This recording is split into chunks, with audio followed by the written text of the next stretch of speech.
Welcome back to my YouTube channel unique classes.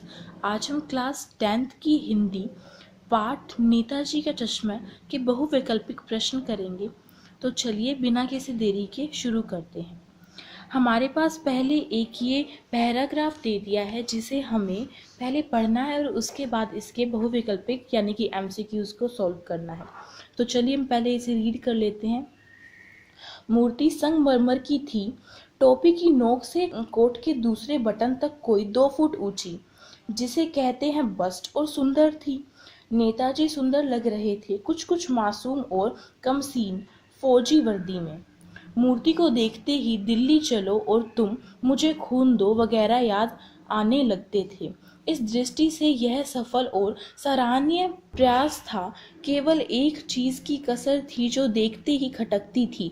Netaji की आंखों पर चश्मा नहीं था, यानी चश्मा तो था लेकिन संगमरमर का नहीं था। एक सामान्य और सचमुच के चश्मे का चौड़ा काला फ्रेम मूर्ति को पहना दिया गया था। हौलदार साहब जब पहली बार इस कस्बे से गुजरे और चौराहे पर पान खाने रुके, तभी उन्होंने ये लक्षित किया और उनके चेहरे पर एक कौतूक भरी मुस्कान फैल गई। वाह भाई, यह आइडिया भी ठीक है। मूर्ति पत्थर की लेकिन चश्मा रियल। हमें इस पैराग्राफ से हमने समझा, यहाँ पे इसकी शुरुआत में ही हमसे बता दिया गया है कि यहाँ पे एक कस्बे में एक नेताजी की प्रतिमा थी और वो प्रतिमा किस की बनी हुई थी? संगमरमर की बनी हुई थी और उस पर संगमरमर की पूरी प्रतिमा थी, लेकिन उस पर चश्मा जो था वो रियल था, यानी कि जैसा हम आज के ज़माने में पहनते हैं वैसा चश्मा था। और हौलदार साहब को देखकर ये बड़ा ही आश्चर्यचकित हो गए, लेकिन फिर उन्हें ये अच्छा लगा। उनके चेहरे पर एक मुस्कान आ गई कि चलो ठीक है, संगमरमर की मूर्ति है तो चश्मा तो रियल है। तो अब हम इसके बहुविकल्पिक प्रश्न कर लेते हैं। इसका पहला प्रश्न है, मूर्ति किस चीज की थी? अब हमने स्टार्टिंग की लाइन में यानी कि शुरुआत की लाइन में हमने पढ़ा था कि मूर्ति संगमरमर की थी, तो हमारे पहला आंसर सही हो जाएगा, ख आंसर सही हो जाएगा, संगमरमर की। अब दूसरा प्रश्न है, मूर्ति को देखकर क्या चीज खटकती थी? हमने पैराग्राफ में पढ़ा था कि मूर्ति की आंखों पर चश्मा नहीं था, तो यहाँ पे हमारा क में दिया हुआ है आंखों पर चश्मा नहीं था, आंखें नहीं थी, वर्दी नहीं थी, मूर्ति अधूरी थी। तो हमारा इसका उत्तर यह होगा कि आंखों पर चश्मा नहीं था। इसी बात से तो आंखों पर चश्मा नहीं था, यही बात हौलदार साहब की नजरों में खटक रही थी, तो ये हमारा राइट आंसर है क। हमारा हम तीसरा देख लेते हैं प्रश्न, मूर्ति को पहनाया गया फ्रेम कैसा था? ये भी हमें पैराग्राफ में बताया गया था कि मूर्ति को पहनाया गया फ्रेम कैसा था, तो हम उसका भी देख लेते हैं। संगमरमर का, लकड़ी का, सचमुच के चश्मे का चौड़ा काला फ्रेम।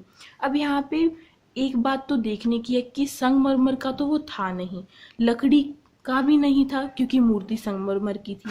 सचमुच के चश्मे का काला फ्रेम, यह इसका सही हो जाएगा क्योंकि पहली बात तो यहाँ पे ये नजर आ रही है कि सचमुच, क्योंकि हमें पता है कि जो नेताजी हैं उनकी प्रतिमा पर सचमुच का चश्मा था, तो हमें पीछे का ये देखा कि उस पे काला फ्रेम था। अगर आपको ये भी याद नहीं रहता है कि उस पे काला फ्रेम था और आपको अगर ऐसे ही ऑप्शंस दिए जाते हैं तो आप आसानी से पता कर सकते हैं कि सचमुच के चश्मे का चौड़ा काला फ्रेम ही इसका सही उत्तर है। हमारा चौथा प्रश्न है, हौलदार साहब चौराहे पर क्यों रुके? तो हम इसके देख लेते हैं ऑप्शंस। कस्बा देखने, पान वाले से मिलने, मूर्ति देखने, पान खाने। देखिए यहाँ पे कस्बा देखने तो हौलदार साहब नहीं रुके थे। पान वाले से मिलने क्यों रुकेंगे? जब तक उन्होंने, वो तो पहली बार गए थे कस्बे में, उन्हें तो पता भी नहीं था कि यहाँ पे पान वाला है, यानी कि पान की दुकान है। मूर्ति देखने भी नहीं गए थे, वो तो उस कस्बे में गए थे तो उन्हें वो नजर आ गई। तो इसका लास्ट ऑप्शन ही हमारा सही होगा कि वो पान खाने गए थे।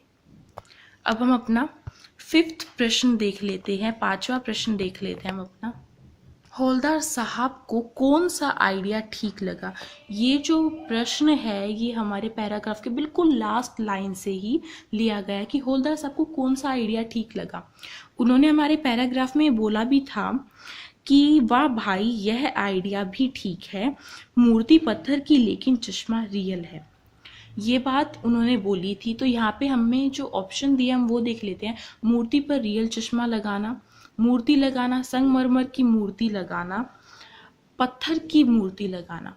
तो यहाँ पर हमारा पहला ही ऑप्शन हमें बिल्कुल सही दिया है, मूर्ति पर रियल चश्मा लगाना। तो ये हमारा सही हो जाएगा क। अगला पैराग्राफ हमारा अब हम पढ़ लेते हैं। अब हवलदार साहब को बात कुछ कुछ समझ में आई। एक चश्मा वाला है जिसका नाम कैप्टन है। उसे नेताजी के बगैर चश्मे वाली मूर्ति बुरी लगती है, बल्कि आहत करती है, मानो चश्मे के बगैर नेताजी को असुविधा हो रही हो। इसीलिए वह अपनी छोटी सी दुकान में उपलब्ध गिने चुने फ्रेम में से एक नेताजी की मूर्ति पर फिट कर देता है। लेकिन जब कोई ग्राहक आता है और उसे वैसा ही फ्रेम की दरकार होती है जैसा मूर्ति पर लगा है, तो कैप्टन चश्मे वाला मूर्ति पर लगा फ्रेम संभवतः नेताजी से क्षमा मांगते हुए लाकर ग्राहक को दे देता है और बाद में नेताजी को दूसरा फ्रेम लौटा देता है। वाह भाई, खूब, क्या आइडिया है। यानी कि ये जो हमने जो पैराग्राफ पढ़ा है, ये सारी जो बातें हैं ये हवलदार साहब को समझ आने लग गई थी कि जो नेताजी की प्रतिमा है उस पर चश्मा लगाया जाता है, फिर उसे उतार भी लिया जाता है और उसे लगाने वाला कौन होता है? कैप्टन। और कैप्टन को जो प्रतिमा थी वो अच्छी नहीं लगती थी कि उस पर सुभाष चंद्र जी की जो प्रतिमा थी उस पर चश्मा नहीं था, इसीलिए वो अपनी छोटी सी दुकान में से गिने चुने चश्मों के फ्रेमों को लेके कोई एक लगा देता था और जब कोई ग्राहक वो वही वैसा ही फ्रेम मांगता था तो वो नेताजी से क्षमा मांग के उसे उतार लेता था और बदले में दूसरा फ्रेम नेताजी के प्रतिमा पे लगा देता था। तो अब हम इसके बहुवैकल्पिक प्रश्न कर लेंगे। चलिए अब हम अपना पहला प्रश्न देखते हैं इसका। नेताजी के बगैर चश्मे वाली मूर्ति किसे बुरी लगी? तो हमने इस पैराग्राफ में समझ लिया है कि नेताजी के बगैर चश्मे वाली मूर्ति किसे बुरी लगी।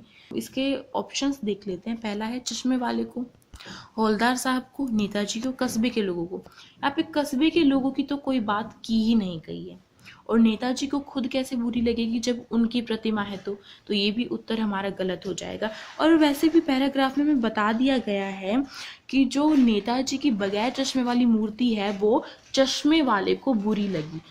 इसका क उत्तर सही हो जाएगा। अब आप ये सोचेंगे कि वो तो कैप्टन को बुरी लगी थी, लेकिन कैप्टन भी तो वही चश्मे वाला था, इसीलिए इसका आंसर चश्मे वाला हो जाएगा। अगर यहाँ पे कैप्टन दिया होता तो इसका आंसर कैप्टन हो जाता। चलिए हम अपना अगला प्रश्न देख लेते हैं। हमारा अगला प्रश्न है, छोटी सी दुकान किसकी थी? अब यहाँ पे जो दुकान की बात की गई है, इस पूरे पैराग्राफ में एक ही बात हमें समझ में आई है कि जो कैप्टन था वही चश्मा लगाता है अपने गिने चुने अपनी दुकान से लेकर। तो यहाँ पर पहला हमें ऑप्शन दिया है हवलदार साहब की। हवलदार साहब तो वहाँ पे कस्बे में देखने आते थे, काम करने आते थे। दूसरा है हमारे पास पान वाले की, पान वाले की भी थी। अब कुछ बच्चे इस पे टिक कर देंगे, लेकिन इस पैराग्राफ में हमें यही दिखाया गया है कि जो चश्मे वाला है उसकी दुकान थी और वो अपने गिने चुने चश्मे नेताजी की प्रतिमा पर लगा देता था। तो पान वाला गलत हो जाएगा, हवलदार साहब भी गलत हो जाएगा, मूर्ति वाले की नहीं, वो भी गलत हो जाएगा। इसका तो यहाँ पे कहीं जिक्र ही नहीं किया गया है, इसके लिए इसका ग बिल्कुल सही हो जाएगा, चश्मे वाले की।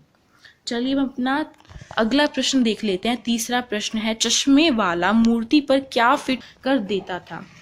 अब चश्मे वाला मूर्ति पर क्या फिट करता था? सिंपल सी बात है, यहाँ पे बहुत आसानी से हम अपना अंदाज़ा लगा सकते हैं कि जो चश्मे वाला है वो मूर्ति पर चश्मा ही लगाता था। अब यहाँ पे हमें दिया हुआ है, उसके ऑप्शंस दिए हुए हैं चश्मा। पहला है चश्मा, दूसरा है चश्मे का फ्रेम, तीसरा है टोपी और चौथा है वर्दी। तो इसका सही उत्तर होगा चश्मे का फ्रेम, क्योंकि बहुत से बच्चे यहाँ पे सोचेंगे कि इसका उत्तर होगा चश्मा, लेकिन नहीं, इसका उत्तर चश्मा नहीं होगा, क्योंकि जो चश्मे वाला था उसमें साफ साफ बताया गया है कि वो चश्मे का फ्रेम ही लगाता था। यहाँ पे चश्मा नहीं कहा गया है, इसीलिए इसका सही उत्तर होगा चश्मे का फ्रेम। बहुत बच्चे चश्मा लगा के आएंगे लेकिन वो गलत होगा, इसलिए आपको अच्छे से पैराग्राफ पढ़ना है, रीड करना है, तब आपको बिल्कुल समझ में आ जाएगा कि कौन सा उत्तर सही है। क्योंकि जो एमसीक्यूज होते हैं उसमें हमें कंफ्यूज करने के लिए कई बार ऐसे ऑप्शंस दिए जाते हैं जिससे बच्चा कंफ्यूज हो और वो गलत टिक करके आ जाए। लेकिन अगर आप सावधानी से पढ़ेंगे तो आप अच्छे से टिक करेंगे। चलिए हम अपना अगला प्रश्न देख लेते हैं। हमारा अगला प्रश्न हमें दिया गया है, चश्मे वाला मूर्ति पर लगा फ्रेम किस लिए उतार लेता था। तो हमें इस पैराग्राफ में सिंपल सा बताया गया है कि जो चश्मे वाला है वो मूर्ति पर से फ्रेम क्यों उतारता था। ठीक है, तो इसका उत्तर मैं आपको पहले बता देती हूँ कि इसका उत्तर क्या होगा। चश्मे वाला अपने वो फ्रेम जो मूर्ति पर वो लगाता था नेताजी की प्रतिमा पर, वो इसलिए उतारता था क्योंकि जो ग्राहक आते थे उससे वही फ्रेम मांगने, तो वो नेताजी की प्रतिमा से उतार कर दूसरा फ्रेम लगा देता था। ठीक है, तो अब हम एक बार दोबारा प्रश्न पढ़ते हैं। चश्मे वाला मूर्ति पर लगा फ्रेम किसी लिए उतार लेता था। तो हम इसके ऑप्शंस देख लेते हैं। चश्मा बनाने के लिए नहीं, नया फ्रेम लगाने के लिए बिल्कुल नहीं, फ्रेम को साफ करने के लिए नहीं, ग्राहक को देने के लिए। जैसा कि मैंने आपको बताया भी और इस पैराग्राफ में भी लिखा था कि जो चश्मे वाला है वो ग्राहक को फ्रेम देने के लिए उस फ्रेम को उतार लेता था, इसलिए इसका लास्ट वाला आंसर सही हो जाएगा। लास्ट ऑप्शन सही है, ग्राहक को देने के लिए। चलिए अब हमारा इस पैराग्राफ का अंतिम प्रश्न हम कर लेते हैं। आइडिया शब्द किस श्रेणी का है। यहाँ पे हमें लास्ट में, बिल्कुल पैराग्राफ के लास्ट लाइन में हमें बात कही गई थी कि वाह भाई खूब क्या आइडिया है। ये बात हवलदार साहब ने कही थी।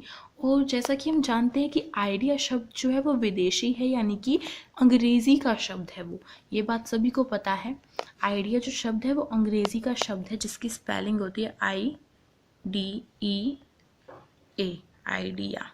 ठीक है, सभी को पता है, इसीलिए इसका उत्तर इसका ऑप्शन ग हमारा सही होगा, विदेशी। हमने बहुविकल्पिक प्रश्न करे तो इससे हमें चैप्टर भी जो है वो अच्छे से क्लियर हो जाता है। जब हम अपने बहुविकल्पिक प्रश्न अच्छे से, यानी कि MCQs को अच्छे से समझ के करते हैं, तो कहीं ना कहीं हमारे जो चैप्टर में छोटी छोटी बातें होती हैं वो भी हमें अच्छे से क्लियर हो जाती है। अगर आपको चैप्टर अच्छा लगा हो, आपको ये सारा समझ में आ गया हो, तो आप वीडियो को लाइक कर सकते हैं। और अगर आप चैनल पर नए हैं तो उसे सब्सक्राइब करना मत भूलिएगा। और साथ में जो बेल आइकन है, जो नोटिफिकेशन के लिए बेल आइकन होती है, उसे भी आप प्रेस कर दीजिएगा, जिससे कि न्यू वीडियोस की नोटिफिकेशन आपके पास आती रहेगी। और अगर आपको इस वीडियो से संबंधित कोई भी परेशानी है तो आप मुझे कमेंट बॉक्स में बता सकते हैं, और आप इन प्रश्नों के उत्तर भी मुझे साथ के साथ कमेंट बॉक्स में बता सकते हैं। Thank you.